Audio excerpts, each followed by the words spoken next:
नमस्कार दोस्तों, स्वागत है आप सभी का द काउंसिल आईएएस की इस ऑनलाइन प्लेटफॉर्म पर। और लगातार करंट के अफेयर की क्लासें आपके लिए चल रही हैं और जो मोस्ट इम्पॉर्टेंट क्वेश्चन है वो आपके लिए मैं लगातार डिस्कस कर रहा हूं। और ये जो मोस्ट इम्पॉर्टेंट क्लास है आपके यूपीएससी और अदर स्टेट पीसीएस के साथ साथ अन्य प्रतियोगी परीक्षाओं के लिए भी उपयोगी होगी। इस तरह से हमने इसको डिजाइन किया हुआ है। तो हम इसमें जो है मोस्ट इम्पॉर्टेंट क्वेश्चन को डिस्कस कर रहे हैं। तो प्लीज़ आप लोग जल्द से जल्द जुड़ जाएं वीडियो में और लोगों को शेयर भी कर दें, अन्य लोगों को भी पास ये वीडियो पहुंच जाए।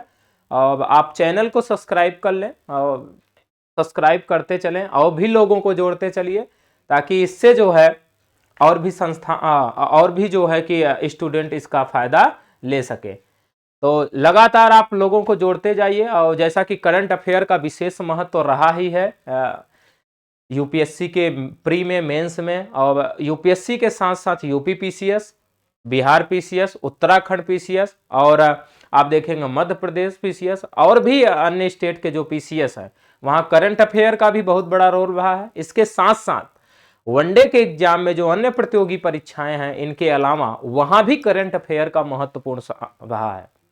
तो इसलिए करंट अफेयर, अब ये जो करंट अफेयर है इसकी व्याख्याओं को देख करके आपको ये भी लगेगा कि आपके मेंस में जब आपको लिखना होगा तो वहां भी इन तथ्यों का प्रयोग कर सकते हैं।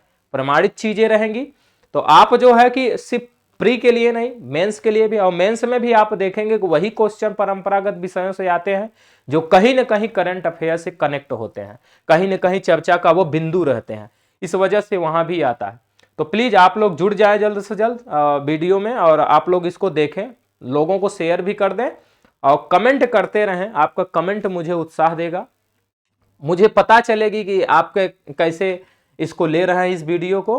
तो आप लोग जल्द से जुड़िए और शुरू करते हैं। आप अपने जो भी रिलेटिव हों जो तैयारी करने वाले हैं, आपके फ्रेंड हों, आपके कुछ सीनियर हों, जो भी लोग हों, उनको आप इस मैसेज को जो है, इस वीडियो को आप उनके लिए शेयर कर दें और उनसे बोलिए कि जुड़े और अधिक से अधिक आप लोग भी जोड़ें इस क्लास में। आपके संस्था द काउंसिल आईएएस आपके लिए हर समय तैयार रहती है। तो आप भी आगे आएं और वीडियो को अधिक से अधिक शेयर करें।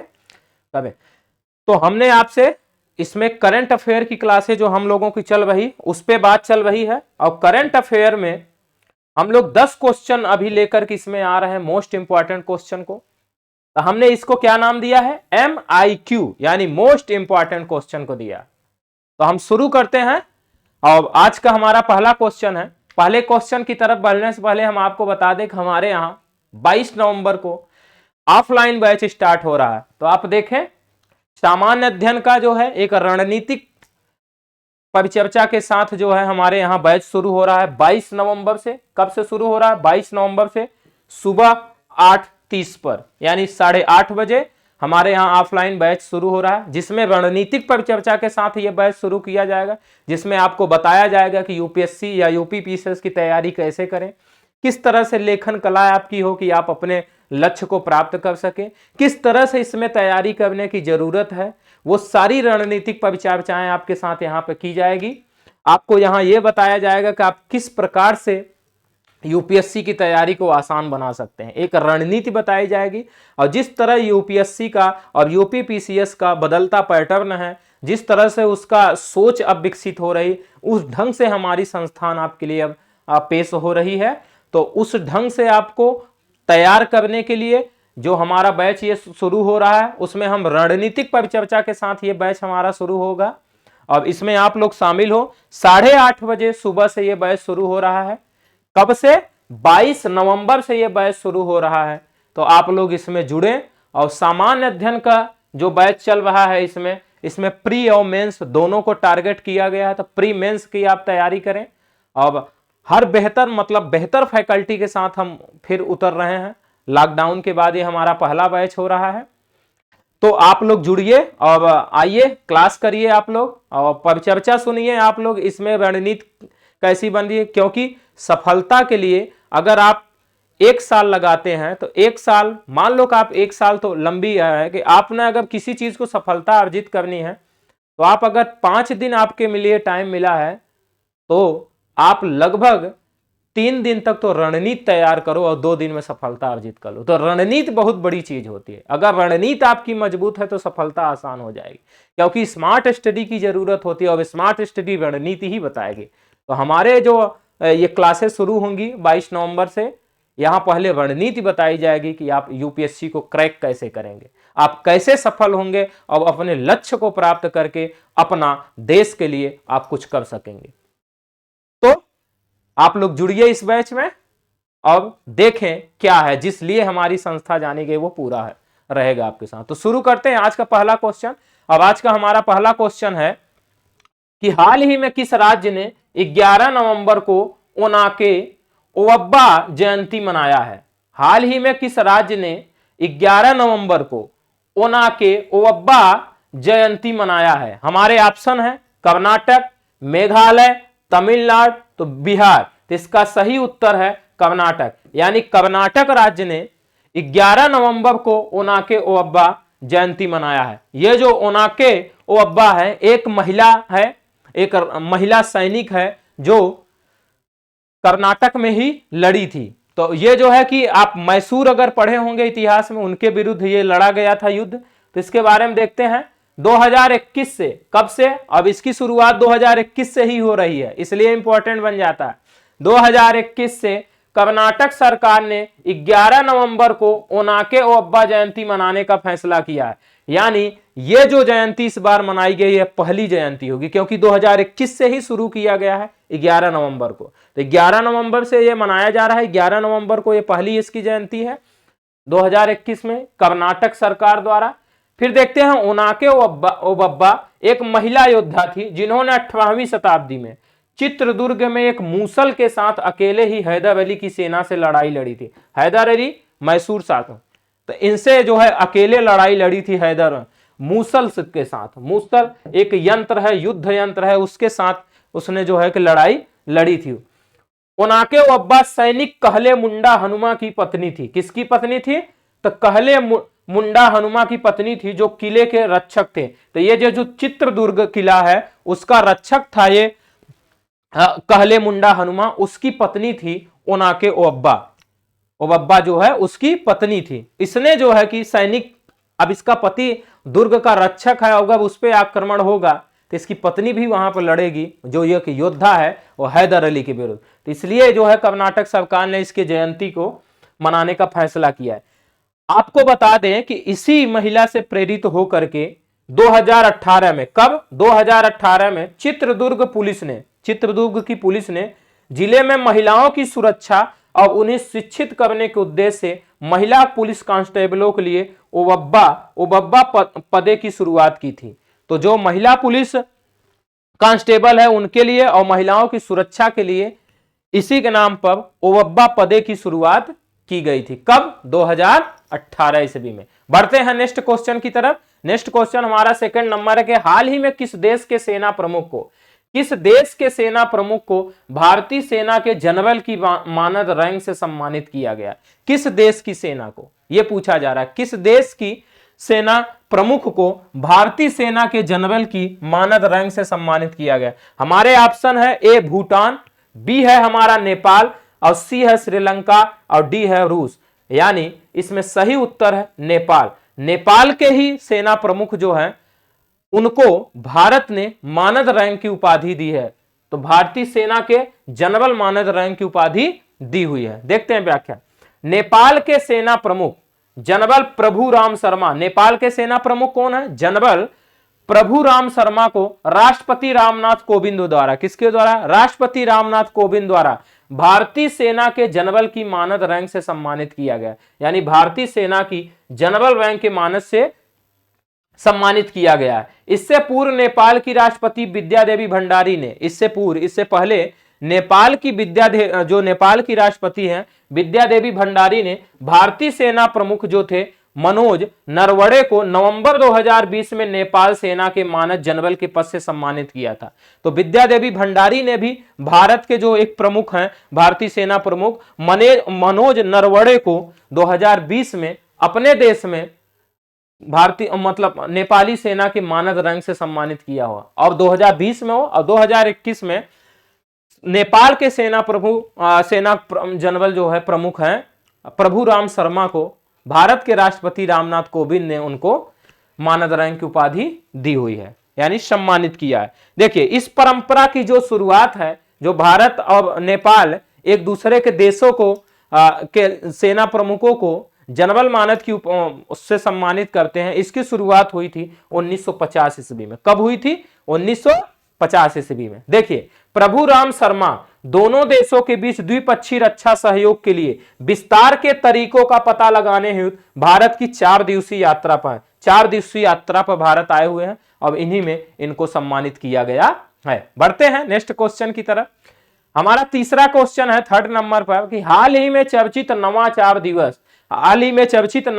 दिवस के संदर्भ में निम्नलिखित कथनों पर विचार कीजिए। तो नवाचार दिवस के संदर्भ में आपको निम्नलिखित कथनों पर विचार करना है। देखिए पहला कथन है कि भारत और स्वीडन ने 26 अक्टूबर 2021 को 8वां नवाचार दिवस मनाया है। 8वां नवाचार दिवस मनाया है।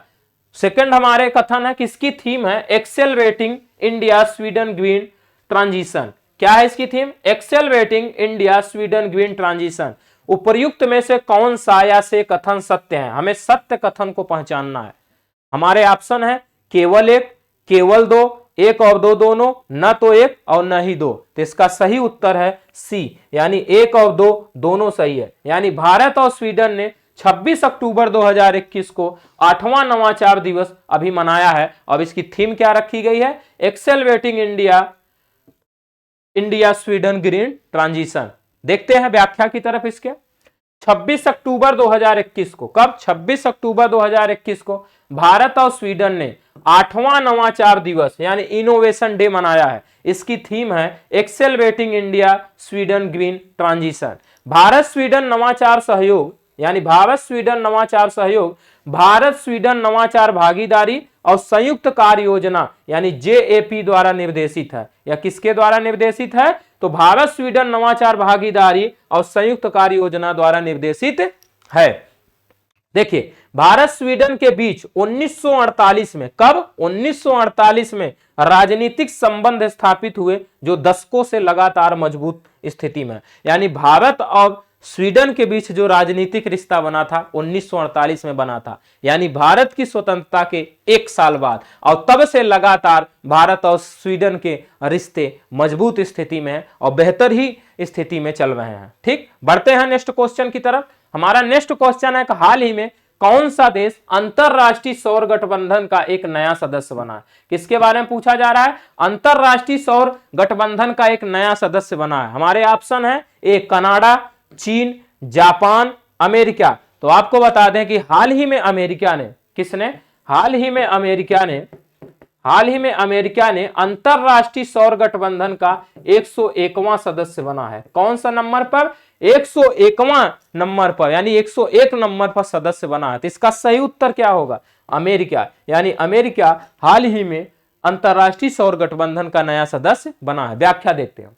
अमेरिका अंतरराष्ट्रीय सौर गठबंधन यानी इंटरनेशनल सोलर अलायंस ISA में शामिल होने वाला 101वां सदस्य देश बन गया है। यानी अमेरिका भी शामिल हो गया। अब यह घोषणा 10 नवंबर को UNFCCC COP26 में की गई है। यानी जो United nation framework convention on climate change का COP26 आयोजित किया जा रहा है ब्रिटेन के ग्लासगो में, वहीं पर जो है 10 नवंबर के दिन ये जो है कि घोषणा की गई कि अमेरिका अंतरराष्ट्रीय सौर गठबंधन का सदस्य बन रहा। 101 नंबर मतलब 101वें नंबर पर है। सौर ऊर्जा को वैश्विक रूप से अपनाने में तेजी लाने के लिए अमेरिका सदस्य देश के रूप में इसमें शामिल हुआ है। ISA यानी अंतरराष्ट्रीय सोलर अलायंस 124 देशों का गठबंधन है। कितने देशों का? 124 देशों का गठबंधन है। इसकी शुरुआत भारत ने की थी। इसकी शुरुआत कौन किया था? भारत ने की थी। यह एक संधि आधारित अंतर सरकारी संगठन है। यह गठबंधन सौर ऊर्जा की कुशल खपत के लिए काम करने और जीवाश्म ईंधन पर निर्भरता को कम करने के उद्देश्य से शुरू किया गया था। यानी कुशल खपत जो है सौर ऊर्जा की, उसको जो है कि के लिए काम करने और जीवाश्म ईंधन पर जो निर्भरता है उस पर कम करने के लिए इसकी शुरुआत की गई थी। बढ़ते हैं नेक्स्ट क्वेश्चन की तरफ। 5वां नंबर, हमारा 5 नंबर क्वेश्चन है कि हाल ही में एंटी ओपन बर्निंग कैंपेन के संदर्भ में कौन सा कथन सत्य है। एंटी ओपन बर्निंग कैंपेन के संदर्भ में कौन सा कथन सत्य है, यह पूछा जा रहा है। हमारे कथन है यह दिल्ली सरकार का अभियान है और यह अधिनियम 11 नवंबर से 11 दिसंबर 2021 तक चलेगा। यह अधिनियम, यह अभियान है, यहां पर अधिनियम आ गया, तो यह अभियान आप समझिए, यह अभियान कब से कब तक चलेगा, 11 नवंबर से 11 दिसंबर 2021 तक चलेगा। ऐसा हमारे कथन दिए गए हैं। आप सही उत्तर का आपको पहचानना है, केवल एक, केवल दो, एक और दो दोनों, न तो एक और न ही दो। तो इसका सही उत्तर जो है एक और दो यानी सी है। यानी यह दिल्ली सरकार द्वारा एंटी ओपन बर्निंग कैंपेन का आयोजन किया जा रहा है और यह अभियान कब से कब तक चलेगा, तो 11 नवंबर से 11 दिसंबर तक चलने वाला है। तो देखते हैं हम इनकी व्याख्या पर। देखिए 9 नवंबर 2021 को, कब, 9 नवंबर 2021 को दिल्ली सरकार ने एंटी ओपन बर्निंग कैंपेन शुरू किया है, शुरू करने की घोषणा किया है। 9 नवंबर 2021 को दिल्ली सरकार, देखिए यह अभियान 11 नवंबर से 11 दिसंबर 2021 तक दिल्ली में चलेगा। कहां पे आयोजित किया जाएगा, दिल्ली में। स्थान भी आपको पता करते चलना है, दिल्ली में आयोजित किया जाएगा। फिर देखिए इसे दिल्ली के वायु गुणवत्ता सूचकांक के खतरनाक होने के कारण लॉन्च किया गया। आप देखेंगे दिल्ली की जो वायु गुणवत्ता है, यानी वहां पर प्रदूषण जो है बहुत ज्यादा होता है, तो वो खतरनाक स्थिति में पहुंच चुका जाए। और खतरनाक स्थिति में पहुंचने के कारण जो है एंटी ओपन बर्निंग कैंपेन शुरू करने की घोषणा की गई। खतरनाक स्थिति में पहुंचने पर, देखिए खतरनाक स्थिति पे पहुंचने पर इसकी शुरुआत की गई। देखिए इसके तहत देखिए वायु प्रदूषण की घटनाओं को रोकने के लिए शुरू किया गया है। इसको किसके लिए शुरू किया गया, तो वायु प्रदूषण की जो घटनाएं हैं दिल्ली में उसको रोकने के लिए इसकी शुरुआत की गई है। इसके तहत 550 टीमें खुले में आग की किसी भी घटना की पहचान करने और उसे खत्म करने में मदद करेगी। कहीं भी अगर दिल्ली में आग लगी हुई है तो उसके लिए 550 टीमें जो तैयार की गई हैं वो जाकर के खुले में देखेंगे कहीं आग तो नहीं लगी है। अगर आग लगी है तो उसकी पहचान की जाएगी कि हाँ यार आग लगी है, उसके बाद उसको मुक्त करने को यानी उसको खत्म करने के प्रयास किया जाए। क्योंकि आग अगर लगी है तो उससे वायु प्रदूषण होता है, उससे उठने वाला धुआं, आग से उठने वाला जो धुआं है उससे वायु प्रदूषण होता है। तो इसके लिए दिल्ली सरकार काम कर रही है, 550 टीमें बनाकर के जहां भी आग लगी हो उसको समाप्त किया जाए ताकि वायु प्रदूषण से रोका जा सके अपने दिल्ली को और साथ साथ देश को। बढ़ते हैं नेक्स्ट क्वेश्चन की तरफ। 6 नंबर पर हमारा क्वेश्चन है कि शिक्षा क्षेत्र में शीर्ष आकांक्षी जिलों के संदर्भ में विचार कीजिए। शीर्ष जो आकांक्षी जिले हैं उनके संदर्भ में भी विचार करना। हमारे आप कथन है इसे नीति आयोग द्वारा घोषित किया गया है और इसमें तेलंगाना का भूपालपल्ली जिला शीर्ष स्थान पर। ये दो कथन दिए गए हैं। पूछा जा रहा है कि नीचे दिए गए कूट का प्रयोग कर सही उत्तर चुनिए। हमें सही उत्तर की पहचान करना है। हमारे ऑप्शन है केवल एक, केवल दो, एक और दो दोनों, न तो एक न ही दो। तो इसका सही उत्तर है सी, यानी एक और दो दोनों सही है। शिक्षा क्षेत्र में जो है शीर्ष आकांक्षी जिलों की घोषणा नीति आयोग द्वारा की गई, जिसमें तेलंगाना का भूपालपल्ली जिला शीर्ष स्थान पर। अब ये जो नीति शीर्ष आकांक्षी जिला की घोषणा हुई है शिक्षा क्षेत्र में, ये सितंबर माह के लिए हुई है। किस माह के लिए हुई है, सितंबर माह के लिए इसकी घोषणा की गई है। तो बढ़ते हैं, देखते हैं। नीति आयोग ने सितंबर महीने के लिए शिक्षा क्षेत्र में शीर्ष 5 आकांक्षी जिलों की घोषणा की है। इसमें तेलंगाना का भूपालपल्ली जिला किस पे है, शीर्ष स्थान पर है। तो तेलंगाना का भूपालपल्ली जिला शीर्ष स्थान पर है। इसके बाद झारखंड में चतरा और साहिबगंज, झारखंड में क्या है, चतरा व साहिबगंज, ओडिशा में नुआपाड़ा तथा राजस्थान में जैसलमेर। तो आप देखें 2, 3, 4 और ये 5 जिले हो गए। तो 5 आकांक्षी जिलों की घोषणा हुई। कितने जिलों की, 5 आकांक्षी जिलों की घोषणा हुई है, जिसमें तेलंगाना का भूपालपल्ली नंबर 1 पे है। उसके बाद झारखंड में आप देखेंगे चतरा और साहिबगंज है, फिर उड़ीसा में नुआपाड़ा और राजस्थान में जैसलमेर का स्थान है। ये क्रम से स्थान बताए गए हैं इसमें। फिर देखिए यह स्वास्थ्य और पोषण, शिक्षा, वित्तीय समावेशन, कृषि और जल संसाधन, कौशल विकास और बुनियादी ढांचे जैसे विकासात्मक क्षेत्रों में भारत के महत्वाकांक्षी जिलों में वृद्धिशील प्रगति को दर्शाती है। तो ये वृद्धिशील प्रगति को दर्शाती है। आकांक्षात्मक जिला कार्यक्रम की शुरुआत जनवरी 2018 में प्रधानमंत्री द्वारा की गई थी। तो जनवरी 2018 में इसकी शुरुआत की गई थी प्रधानमंत्री नरेंद्र मोदी द्वारा।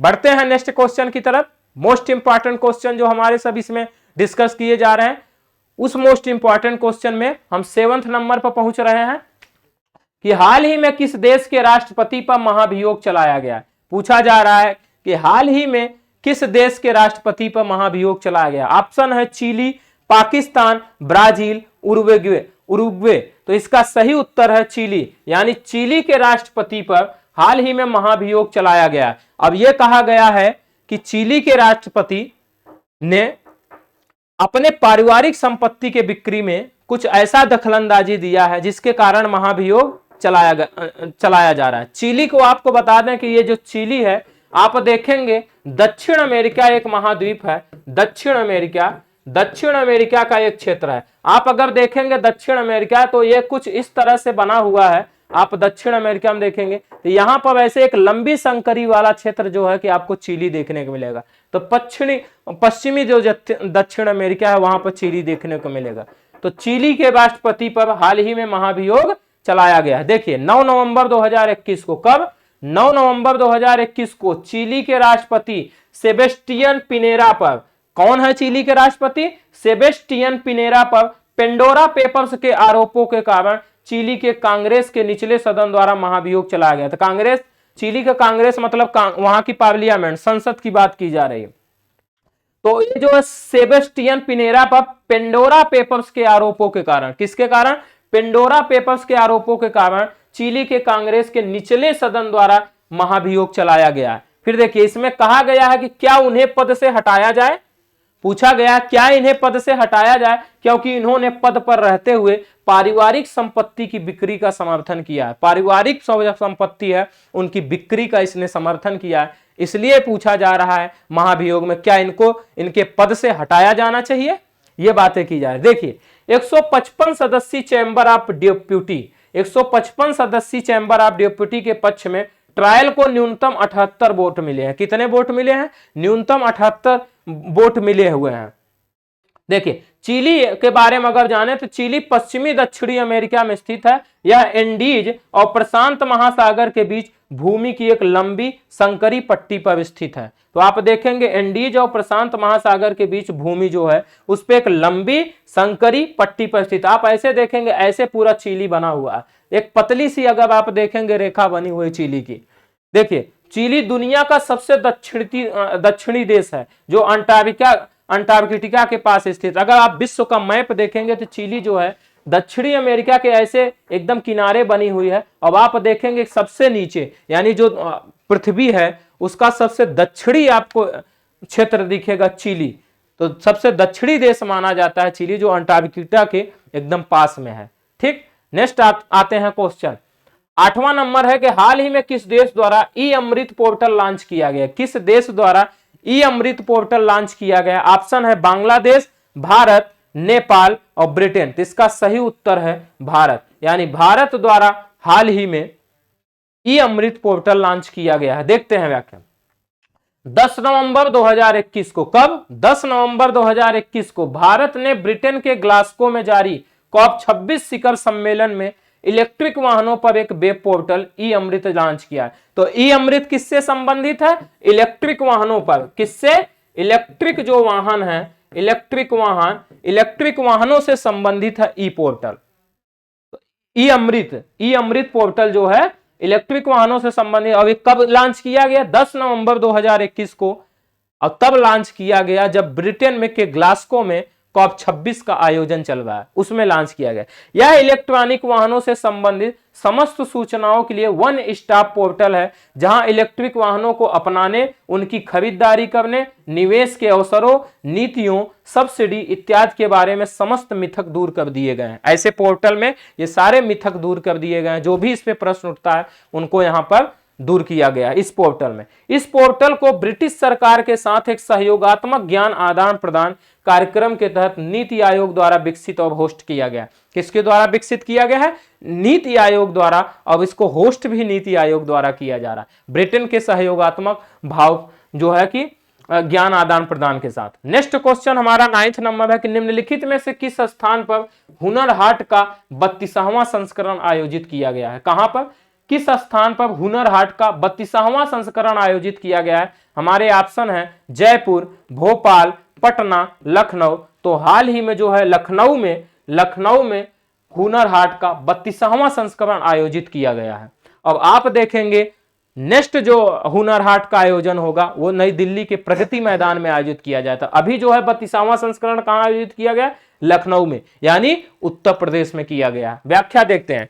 केंद्रीय स्वास्थ्य एवं परिवार कल्याण, रसायन और उर्वरक मंत्री डॉक्टर मनसुख मंडाविया ने 12 नवंबर 2021 को, कब? 12 नवंबर 2021 को लखनऊ में हुनर हाट के 32वें संस्करण का उद्घाटन किया है। कब? 12 नवंबर 2021 को। अब ये देखिए, इसमें 30 से अधिक राज्यों और केंद्र शासित प्रदेशों के 600 से अधिक कारीगर और शिल्पकार अपने स्वदेशी उत्पादों के साथ भाग लिया है। तो 30 देशों से अधिक, 30 राज्यों से अधिक, जो 30 राज्य और आप समझ लिए केंद्र शासित प्रदेश सब मिला करके वहां से 600 से अधिक कारीगर और शिल्पकार अपने उत्पादों को लेकर के इसमें आए हुए हैं।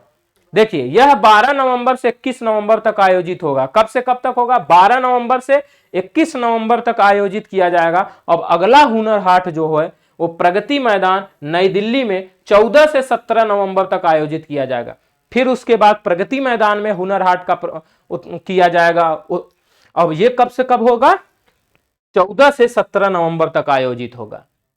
ठीक, नेक्स्ट आते हैं हमारा क्वेश्चन, आज का लास्ट क्वेश्चन हमारा कि विश्व खुशहाली रिपोर्ट 2021 में, विश्व खुशहाली रिपोर्ट 2021 में किस देश को दुनिया का सबसे खुशहाल देश माना गया है?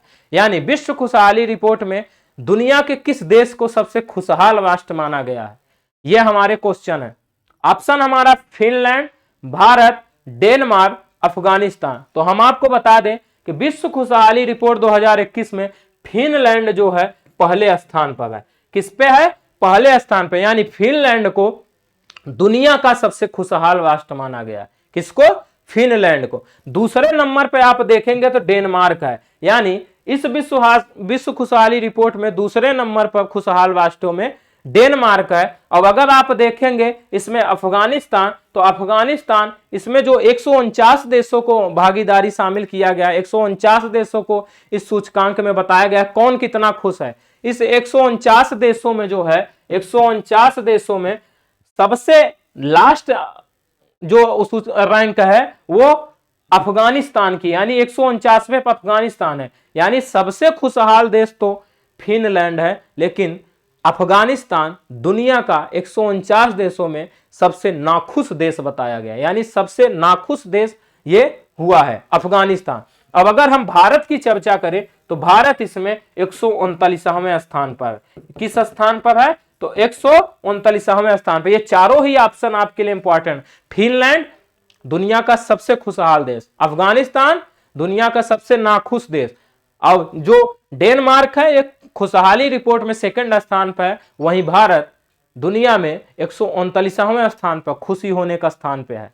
ठीक, व्याख्या भी देखते हैं हम लोग। 19 मार्च 2021 को, कब हुआ था? 19 मार्च 2021 को संयुक्त राष्ट्र के सतत विकास समाधान नेटवर्क, संयुक्त राष्ट्र के सतत विकास समाधान नेटवर्क द्वारा विश्व खुशहाली रिपोर्ट 2021 जारी की गई। किसके द्वारा जारी की गई थी?